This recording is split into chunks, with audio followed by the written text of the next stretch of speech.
پر ساری رامائن ختم ہو گئی، پتہ ہی نہیں چلا سیدھا مرد تھی کہ عورت۔ ہر نشہ کرنے والی چیز، چاہے وہ کھینی ہو، چاہے وہ گل ہو، چاہے وہ پیخانہ ہو، چاہے وہ سنڈاس ہو، چاہے وہ شراب ہو، سب حرام ہے۔ یہ حرام ہے، یہ حلال نہیں ہے۔ سگریٹ ہو، گٹکا ہو، آپ تصور کرو ذرا، آپ یہ کھا کے کیا فائدہ حاصل کرتے ہو؟ مجھے بتاؤ۔ آپ کو یہ پتا ہے کہ اس کے کھانے والے 99 نہیں 101% لوگ کینسر کے مریض ہوتے ہیں۔ ان کے منہ میں کینسر، ان کے جبڑوں میں کینسر، ان کے دانتوں میں کینسر، ان کے پھیپھڑوں میں کینسر، اور ایک ایک کینسر کا علاج کروانے کے لیے آدمی اپنے ماں باپ کو، اگر کینسر ہو جائے تو وہ بچہ ننھا منا، یہ بچے چھوٹے چھوٹے ہمارے، وہ تمہیں کھینی کھاتے ہوئے دیکھتے ہیں، گٹکا کھانے، ان بیچاروں کو کیا سمجھ میں آتا ہے؟ انہیں پتا ہے یہ میرا باپ سگریٹ پیتا، کینسر کا مریض، بڑھاپے میں کھائیں کھائیں کر کے مرنے والا ہے۔ اب بتاؤ، جب وہ بچہ جانتا ہے کہ تمباکو کھانے سے کینسر پیدا ہوتا ہے، ابا پھر بھی تمباکو کھا رہے ہیں، اب وہ بیچارہ 100 روپے 200 500 1000 کمانے والا، تمہارا علاج بڑے سے بڑے جہاں 2 لاکھ 10 لاکھ روپیہ کینسر کے علاج میں لگتا ہے، وہ بھی آدمی بچ نہیں سکتا، وہ کیسے خرچ کرے گا؟ تو تم تو اپنی زندگی کو بھی داؤں میں لگایا۔ ننھی منی تمہاری گڑیا، تمہاری بیوی، تمہاری پیاری سی، جسے تم بیاہ کر کے دوسروں کے دل کے ٹکڑے کو لائے ہو، سگریٹ کٹی پی پی کر، تمباکو کھا کھا کر بدبو پھیلا رہے ہو، منہ بھی بدبو، یہ منہ ہے، منہ جس سے کلمہ پڑھتے ہو، سبحان اللہ، الحمدللہ، لا الہ الا اللہ پڑھتے ہو، یہ گٹر نہیں ہے، تم نے منہ کو گٹر بنایا ہوا۔ کیسے وہ عورت برداشت کرتی ہوگی جب تم سگریٹ پیتے ہوئے کمرے میں جاتے ہو؟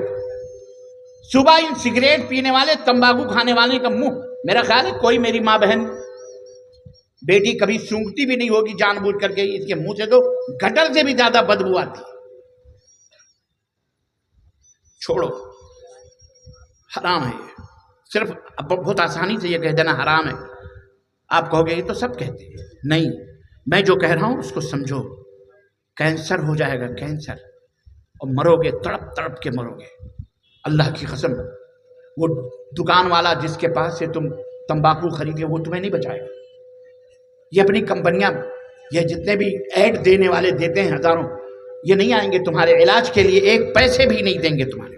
میں نے ایسے لوگوں کو دیکھے ہیں جو کھینی کھاتے ہیں، جو یہاں ہونٹ یہاں سڑ گیا ہونٹ، اور یہ پورے نیچے کے ہونٹ سڑ کے کٹ کے گر گئے، اور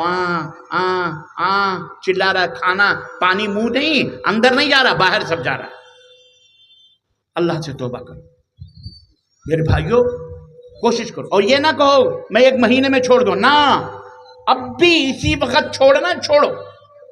جو لوگ کہتے ہیں دھیرے دھیرے، نہ نہ نہ، یہ کبھی ظالم نہیں چھوٹتی دھیرے دھیرے۔ اپنے اندر عزم اور گٹس پیدا کرو، حوصلہ، اور ترک کر دو، چھوڑ دو ایک بیگ، خلاص نہیں کھائیں گے۔ اگلا سوال جی، کرپٹو کرنسی میں روپیہ لگا کر کام کرنا صحیح ہے یا نہیں؟ ابھی بامبے کے اندر تجارتی موضوع پر ایک عظیم الشان اہل حدیث علماء کی کانفرنس ہوئی، جس میں بہرحال اہل علم شریک تھے، اور انہوں نے بہت سارے بیش قیمت مقالے پڑھے اور مقالے بیان کیے، جس کے اندر علماء نے کے سامنے یہ حقیقت، کرپٹو کرنسی اور اس طرح کی اور بہت ساری 2-4 اور کرنسیوں کے نام آئے تھے، یہ تمام سب اس کی کمائیاں سود پہ مبنی ہیں، اور یہ بیع سلم کے تعلق سے جو انجان ہے، کچھ پتہ نہیں کہ اس کا مالک کون ہے، کہاں سے آ رہا، کہاں سے جا رہا، یہ رجسٹرڈ بھی نہیں ہے، کچھ بھی نہیں ہے، بس آ رہی ہے وہ چیز، اس لیے یہ حرام کی فہرست میں ہے، یہ حرام ہے، اس کی کمائی بھی حرام ہے۔ اگلا سوال ہے، مکھانا پانی کے اندر ہوتا ہے تو کھیت ہی میں اس کے خرید و فروخت جائز ہے یا نہیں؟ یہ مسئلہ آپ ڈاکٹر ہمارے انتہائی موقر اور کیا کہتے ہیں عظیم اسکالر ڈاکٹر ابراہیم صاحب مدنی حفظہ اللہ، جو آپ کے اسی بہار کے ہیں، پورنیہ ڈسٹرکٹ کے ہیں، بغل میں ہیں، انہی کے یہاں تھا میں، اور ابھی آج ہی وہاں سے آیا ہوں میں، تو آپ ان سے سوال پوچھیں، اور یا آپ کے یہ کٹیہار ہے، یہ کٹیہار کے جو علماء اور مشائخ ہیں، آپ ان سے پوچھیں، وہ آپ کو بتائیں گے یہ حقیقت، کیونکہ یہ ایک نئی چیز ہے جس کی حقیقت مجھے نہیں معلوم ہے۔ یہاں کے لوگوں کو اس کی حقیقت کا، علماء کو زیادہ پتہ ہے، اس لیے یہاں کے علماء اس کے علت اور حرمت، اس کے حرام اور حلال ہونے اور اس کی نوعیت کے بارے میں زیادہ بتائیں گے بنسبت مجھے ناچیز کے۔ مجھے اس کا علم نہیں ہے، اس لیے میں اس بارے میں زبان نہیں کھول سکتا۔ جزاک اللہ خیر۔ جی، شیخ نے جو کہا مطلب یہ ہے کہ شیخ جہاں سے تعلق رکھتے ہیں وہاں مکھانا نہیں ہوتا ہے، تو مکھانا کیسے ہوتا ہے، کیا ہوتا ہے، شیخ اس چیز کو جانتے ہی نہیں ہیں، اس لیے شیخ لب کشائی نہیں کرنا چاہتے ہیں، نہیں بولنا چاہتے ہیں۔ جہاں تک میرے علم میں ہے یہ بے غرر میں سے ہے۔ میں سامعین کے بتانے کے لیے یہ دھوکہ کی بے ہے۔ مسلم شریف میں نے ایک باب پڑھا ہے بیع الغرر، اس میں جو احادیث لائے گئے ہیں کہ وہ خرید و فروخت جس میں دھوکہ ہے، جس میں دھوکہ ہے کہ اس میں کتنے ہیں، مان لیجئے کہ کیا بول رہے ہیں دھان کی یا کوئی فصل کی گیٹری ہے، کتنے ہیں نہیں ہے پتہ نہیں ہے، اندازے میں خرید رہے ہیں۔ خریدنے والے کو بھی اندازہ ہے کہ شاید مجھے گھاٹا لگ جائے اور اس میں وزن جس حساب سے خرید رہا ہوں وزن کم ہو جائے۔ بیچنے والے کو بھی ڈر ہے کہ پتہ نہیں میں بیچ رہا ہوں 5 کلو کہہ کے نکل جائے گا 10 کلو، تو یہ بھائی جائز نہیں ہے۔ اسی طرح پانی کے اندر جو فصل ہے ابھی ہم دیکھ بھی نہیں پائیں گے کہ کتنا ہے نہیں ہے، اور ہم اندازے میں بے کر رہے ہیں، یہ بے کے غرر میں سے ہے۔ اس حساب سے حدیث کے اس باب کے حساب سے یہ بے غرر میں ہے، یہ بے ہمارے خیال سے جائز نہیں ہے۔ واللہ اعلم بالصواب۔ اگلا ایک سوال ہے کہ بغیر مہر کے بیوی سے ملاقات کرنا کیسا ہے؟ مہر یہ واجب اور فرض ہے، اور نکاح کے منعقد ہونے کی 4 شرطوں میں سے ایک شرط ہے۔ یعنی اسلام کے اندر نکاح اس وقت مکمل ہو جاتا ہے جب اس کے اندر 4 شرطیں پائی جائیں۔ نمبر 1 ایجاب و قبول، یعنی لڑکے کا قبول اور لڑکی کا جواب دینا کہ ہاں مجھے قبول ہے۔ ایجاب اور قبول، لڑکی کا جواب دینا اور لڑکے کا قبول کرنا۔ ایجاب دونوں کی رضامندی، اگر دونوں میں سے کوئی ایک رضامندی راضی نہیں ہے لیکن 3 لوگ راضی ہیں تب یہ نکاح ہو سکتا نہیں ہو سکتا، یہ نکاح نہیں ہو سکتا۔ اگر لڑکی کہہ رہی مجھے نہیں کرنا ہے تو کوئی بھی کھڑا ہو جائے، دادا بھی کھڑا ہو جائے، پھر بھی وہ نکاح نہیں ہو سکتا۔ تو ایجاب و قبول دونوں کی رضامندی نمبر 1 اسلام کے اندر ضروری ہے۔ اسی طرح وہ لڑکیاں جو بھاگ کر جا کر کے نکاح کرواتی ہیں، رضا ہیں دونوں لڑکے لڑکی لیکن کورٹ میرج، لیکن باپ جو ولی ہے، بھائی جو ولی ہے، ذمہ دار ہے، ان کی اجازت نہیں ہے، تو ایسا نکاح بھی باطل ہے۔ بغیر سرپرست کی اجازت کے، دادا نہیں چاہتا، باپ نہیں چاہتا، بھائی نہیں چاہتا، جو ذمہ داران ہیں وہ نہیں چاہتے، وہ لڑکی اپنے لور کے ساتھ بھاگ گئی، کورٹ میرج کر لیا، یا کسی بھی مسجد میں جا کر بھی کر لگا لے، کسی امام کسی مولوی، پھر بھی وہ حرام ہے، وہ زنا ہے۔ وہ نکاح جب تک باپ ماں راضی ہے تو بھی نکاح نہیں ہوگا۔ کیوں؟ اس لیے کہ ماں ولیہ نہیں ہو سکتی، سرپرست نہیں بن سکتی۔ ٹھیک ہے اس نے پالا پودا، اس کا حق ہے، لیکن وہ شادی نہیں کرا سکتی۔ شادی باپ کرائے گا یا بیٹا کروائے گا، یعنی بھائی، اور یا دادا یا چاچا، اور اس طرح سے آگے پیچھے ذمہ داران کی بات آئے گی۔ جب وہ نہ رہیں تو کیا ہوگا، وہ نہ رہیں گے، وہ نہ رہیں تو اگر اس طرح سے 4 شرطیں پائی جائیں گی۔ نمبر 1 ایجاب و قبول میاں لڑکی اور لڑکے کی، نمبر 2 ولی یعنی سرپرست کی اجازت، نمبر 3 2 گواہ عدل والے گواہ، اور نمبر 4 مہر موجود ہو، چاہے وہ لوہے کی انگوٹھی ہی کیوں نہ ہو۔ اور مہر کو 2 شکلیں، مہر تو اسی شکل میں دے دینی چاہیے فوراً، جو بھی مہر مقرر ہو، 10,000 2 لاکھ 5 لاکھ 50 لاکھ 1 کروڑ 10 کروڑ، جیسی کی ہستی ہے، حیثیت ہے، اس حیثیت سے آپ دے دیں تو پھر قبول ہے، تو پھر ٹھیک ہے۔ اگر نہ بھی دیا، اس نے کہا مہر مؤجل، تاخیر سے، ہم کچھ دن کے بعد دے دیں گے، کھیت ہے غلہ بیچیں گے جب دیں گے، یا بزنس آئے گا جب دیں گے، یا ہماری سیلری آنے والی ہے تب دیں گے، اس طرح سے تو کوئی حرج اس کے اندر نہیں ہے۔ لیکن اگر اس نے اس نیت سے کہ اسے مہر وہر نہیں دینا، الو بنا کے رکھنا ہے اور اسے ہی اس کے ساتھ ہم بستر ہونا ہے، تو کل قیامت کے دن اگر وہ بغیر مہر کے مر گیا کوئی شوہر، تو کل قیامت کے دن اللہ کے نبی فرماتے ہیں وہ زنات یعنی زانیوں کی فہرست میں کھڑا کیا جائے گا، زانیوں کی لسٹ میں ہوگا، زانیوں کی فہرست میں، اور زانیوں کی صفوں میں اس مرد کو کھڑا کیا جائے گا۔ اور ہمارے بہت سارے یہ للو بچے جو ہیں نا، اللہ تعالیٰ ہدایت دے، یہ مہر معاف کرواتے ہیں۔ ابے فقیر ہو تو شادی کیوں کرتے ہو؟ روزہ رکھو. مہر مرد ہو تو پہلے مہر کا انتظام کرو اور ڈٹ کے شادی سے پہلے بولو میں اتنا مہر دوں گا، 5,000 10,000 5 لاکھ 10 لاکھ میرے پاس اتنا ہے، اپنی بیٹی شادی کرنی ہے تو کرو. لڑکی ڈھونڈو پھر تو مہر دو اس کو. اگر مہر نہیں دیا ہے تو اب آج رات جا کر کے دے دینا. ہاں معاف نہیں کروانا. مرد ہو تو معاف کیوں کروانا؟ مجبور بچی بیاہ کے آئی ہے دلہن بن کے، بیگم مہر معاف کر دو تب میں چارپائی چھوؤں گا ورنہ نہیں چھوؤں گا. ابے زبردستی کروائی. یعنی ڈیرنگ دیکھو اس منحوس کی، اتنا بڑا بے غیرت. اب بیچاری دلہن بن کے بیٹھی ہے، کیسے تم کو منع کر دی گی؟ کہہ دے گی چلو ٹھیک ہے معاف کر دیا. اعوذ باللہ استغفر اللہ. اس لیے آپ ہی معافی کچھ نہیں دینا. اور میری ماں بہنوں معافی وفی نہیں دینا ہونا. بولو لاؤ کیش لاؤ، تم بڑے مرد بنے پھرتے ہو. شیخ ہمارے یہاں مہر کی ایک شکل اور آئی ہے ابھی. لڑکی والوں سے 2 لاکھ 3 لاکھ روپے بات ہو رہی تلک لے لیتے ہیں. پہلے ہی ڈیمانڈ کر کے کہ 2 لاکھ لیں گے 3 لاکھ لیں گے. یہ 2 لاکھ 3 لاکھ روپے ڈیمانڈ کر کے لے لیتے ہیں اور 5,000 روپے صرف نقد مہر کے نام پہ دیتے ہیں. کیا اس کی شادی منعقد ہوتی ہے؟ واللہ یہ تو بہت بڑی ہوشیاری ہے یار. آپ لوگ بڑے ہوشیار ہو، اتنے بڑے چالاک ہو. تف ہے تمہاری مردانگی پر اور افسوس ہے. ایک بکری کا بچہ پالتے ہو، اگر قصائی اسے آگے مانگتا ہے نا کہ دے دو، پیسے ہی دے، کلیجہ منہ کو آتا ہے. کیونکہ 6 مہینے 8 مہینے تم نے اس بکرے کو پالا ہے. اس سے پوچھو جس نے اس بکری کو پال کر کے بڑا کیا ہے، اب وہ ذبح کرنے کے لیے مانگ رہا ہے تو کلیجہ یا بیچ بھی رہی ہے وہ عورت یا مرد تو وہ کلیجہ منہ کو آتا ہے. عزیزان محترم، 18-20 سال ایک باپ اپنی بیٹی کو خون پسینے سے پالتا پوستا ہے، ایک گلاس پانی ہی لیتا ہے اس سے، یا کبھی کبھی سر پہ تیل لگوا لے یا پاؤں دبوا لے، بس کھانا چند روٹیاں، بس یہی اس نے خدمت لی ہے. ورنہ وہ بیچاری اس کی بیوی اس کی ماں ہی سب کچھ کرتی ہے.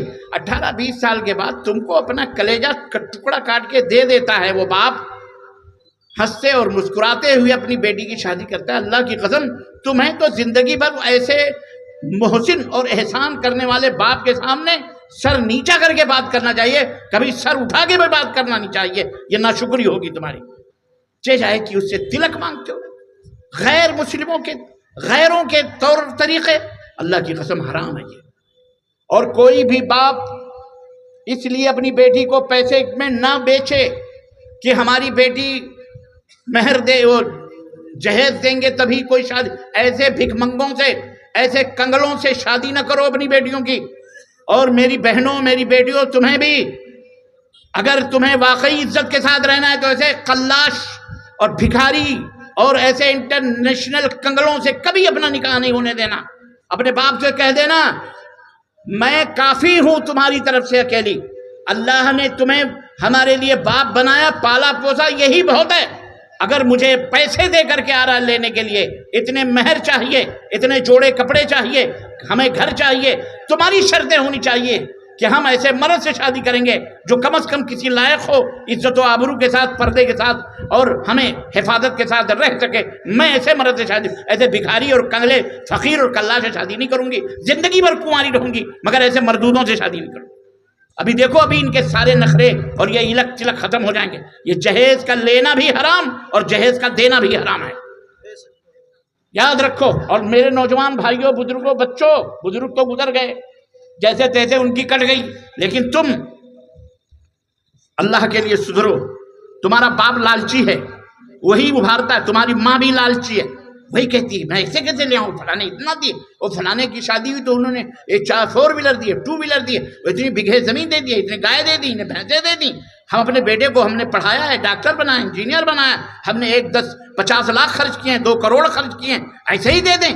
ارے جا کے ایسے اولاد کو جا کے کہیں تالاب میں ندی میں ڈبو کے مار ڈال، مردود بیچ دے چوک چوراہوں پر. تو بیوی ڈھونڈنے آیا ہے یا نوکرانی ڈھونڈ رہے یا کوئی وہ کیش رکھنے والی چھوکری ڈھونڈ رہا ہے؟ ایسے مردودوں کو اپنی بیٹیاں مت دو، انشاءاللہ ان کے سارے ہوش ٹھکانے آ جائیں گے. اللہ سوال ہے جی، شادی کرنے سے پہلے لڑکی کو کس طرح دیکھنا چاہیے؟ شادی کرنے سے پہلے لڑکی کو اچھی طرح سے دیکھ لو. مطلب اچھی طرح سے دیکھنے کا مطلب یہ ہے کہ بغیر میک اپ ویک اپ کے لڑکی کو دکھا دو, چائے کی شکل میں, جوس کی شکل میں, جو بھی آتی ہیں. بھئی شادی طے ہونے والی ہے, لڑکا کہتا ہے میں دیکھوں گا تو شادی کرو, ٹھیک ہے, گھر میں اس کو بلا لو ماں باپ کے ساتھ, اور اپنی بیٹی کو مختلف بہانے ہیں, مختلف طریقے ہیں ہر جگہ کے, وہاں دکھا دو کہ بھئی یہ ہے, بس اس کے بعد خلاص اللہ اللہ خیر, صاحب پسند ہے تو ٹھیک ہے, نہیں پسند ہے نو پرابلم. اتنا حد تک جائے. ایک سوال ہے شیخ کہ اگر کسی عورت کا بچہ بند کرنے والا آپریشن ہو گئی ہو تو کیا وہ عورت کسی میت کو غسل کرا سکتی ہے؟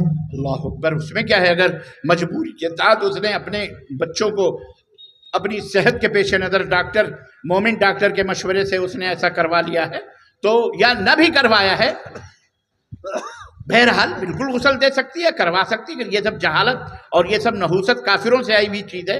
یہ مسلمانوں اسلاموں میں ایسی نحوست نہیں ہونی چاہیے, بالکل جائز ہے اس کے لیے.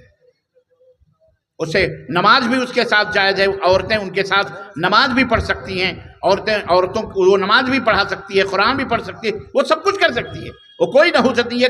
کافروں کے ہاں یہ نحوست ہے, اسلام اور مسلمانوں میں ایسی نحوست اس طرح کی نہیں ہے. تو یہ جہالت اور جاہلیت دور ہونی چاہیے. اور نمبر ایک, آخری ایک اور بات ہے, سوال میری طرف سے, میں نے سنا ہے کہ یہاں عورتوں کے لیے نہ جمعے کا انتظام ہے, نہ عید بقرعید میں نماز کا انتظام. کیوں بھائی؟ چندہ تو بڑے زور سے مولانا دیتے ہیں, روزہ تو ہماری مائیں بہنیں بیٹیاں رکھتی ہیں, ایسا ہے. یہاں عیدگاہ نہیں ہے نہ عورتوں کے لیے, عیدگاہ کا انتظام نہیں ہوتا. حرام ہے تمہارے اوپر, جا کے اللہ کے لیے مار سے ڈرو اللہ کے. مدینہ چھوٹی سی بستی, چند مسلمان, اللہ کے نبی نے عورتوں کے لیے باقاعدہ انتظام کیا. جیسے آپ نے یہ شامیانے کا انتظام کیا, قنات کا انتظام کرو. جہاں آپ نماز پڑھتے ہو وہاں پیچھے وہاں عورتیں پڑھ لیں گی نماز, اس لیے اپنی اپنی عورتوں کو عید بقرعید کو نماز کے لیے عیدگاہ لے جایا کرو. بعض لوگ کہتے ہیں جی فتنہ ہے, ہاں یہاں میلہ لگوا کے تم نے فتنہ, یہ فتنہ نہیں ہے, یہ تو بدرجہ اولا فتنہ. تمہاری عورتیں مارکیٹوں میں گھومیں, پورنیہ جائیں, بہار جائیں, وہاں شاپنگ سینٹروں میں جائیں, مال میں جائیں, ادھر ادھر. یہ مولوی کہتا ہے فتنہ وہاں نہیں ہے, عید اور بقرعید کی نماز کے لیے فتنہ ہے. اس لیے انشاءاللہ تبارک و تعالیٰ 2-4 مہینے کے بعد عید آنے والی ہے, رمضان کا مہینہ قریب ہے کہ نہیں؟ ابھی سے اس کے لیے تیاری کی ہے. اور میں اپنی ماؤں بہنوں سے کہوں گا اپنے گھروں میں, اور مولوی کی عورتوں سے کہوں گا کہ مولوی کی ناک میں دم کرنا کہ خطبہ دو, اور اس موضوع پر عورتوں کو ابھارو اور لوگوں کو لیے عیدگاہ کے لیے راضی کرو. اور بعض لوگ کہتے ہیں جی مکھیا لوگ ہیں, کچھ چودھری لوگ ہیں, بڑے لوگ ہیں, وہ مانتے نہیں. وہ کون سے چودھری ہیں؟ وہ مسلمان نہیں ہیں. وہ کون سے مکھیا ہیں؟ مسلمان نہیں ہیں. جو مسلمان ہی نہیں ہے تو اس کو نماز اور روزے سے کیا مطلب ہے؟ اگر وہ مکھیا مخالفت کرتا ہے تو اپنا جہنم بنائے گا. وہ اللہ سے ڈرے. وہ مکھیا پکھے ادھیڑ دیے جائیں گے, تمہارے اللہ کے فرشتے ماریں گے, تمہاری کمر ڈھیلی ہو جائے گی, اور سارا مکھیا پن اور چودھراہٹ ساری نکل آئے گی تمہاری. اللہ سے ڈرو, مسلمان ہو, اللہ سے ڈرو. اور نماز روزے کے اندر راستوں میں نہ ہو. تمہارا جو کام ہے وہ کام کرو اپنا, جو علماء کا کام ہے علماء کو کرنے دو. تو انشاءاللہ تبارک تعالیٰ عید بقرعید کی نماز عورتیں پڑھیں گی انشاءاللہ تعالیٰ.